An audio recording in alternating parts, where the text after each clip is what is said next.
Table হলে ভালো হয়, এখানে তো রাখা যাবে না বাইরে, পাকায় পড়লেই ভাঙবে। বিছানায়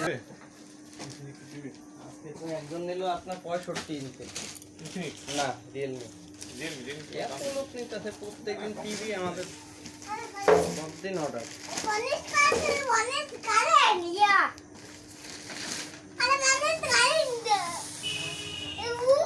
ফ্রিজ টিভি এসি সব এগুলা কোম্পানির লোক আসবে।